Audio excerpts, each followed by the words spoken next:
Hey guys, so I wanted to show you this box I've been working on. I've got a lot of hours into it. The goal was to make it as difficult as I could make it. So this challenges everything I've ever done with wood. So let me show you what I got. Okay, there's a lot going on here. We'll start with the base. I wanted to do a cutting board first, and then once I got the cutting board done, I wanted to make it more intricate. So I decided to router out these two trays.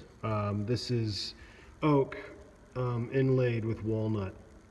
So I had solid oak, and then I ran it on a table saw to cut out this V basically, and then inlaid the walnut with the drop from that cut and glued all that together, and then in cut it, glued it all together, and I got that.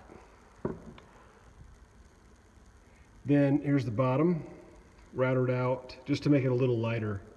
Did that. Got a lot of sanding left to do. Added a little V groove when I glued everything up. That's kind of what the oak looked like when I cut out for the walnut detail.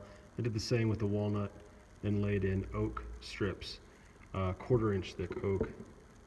Grain matched where I could, just to be as intentional as possible was the goal. That's the bottom. I love walnut. It's probably my favorite wood to work with. So got a lot of sanding to do. I think we're at 220 grit now. I'll probably go to 320 and get all that nice. The routing was a challenge. Had to build jigs, and that was a stretch. Had a couple of oh no moments, but was able to salvage it, and it turned out pretty cool. Like the symmetry turned out really cool here. 1/2 inch space all the way around. And the way it worked out was really sweet. How the points just touched. Yeah, I don't know if I planned that.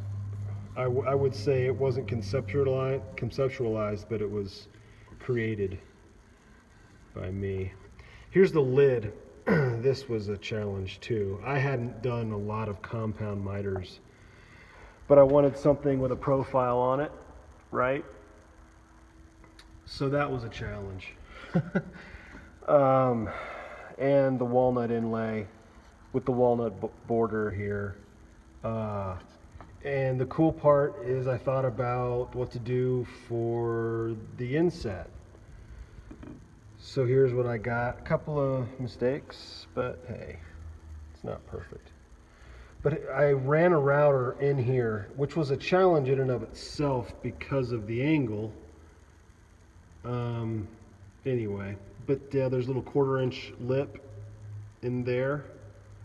And then I glued up. This was the biggest challenge. Here's the glue up. That's walnut, little diamonds of walnut, and with some oak detail in there that I cut, glued up, and then kept gluing up. A couple of little screw ups there, but yeah, it was pretty intense.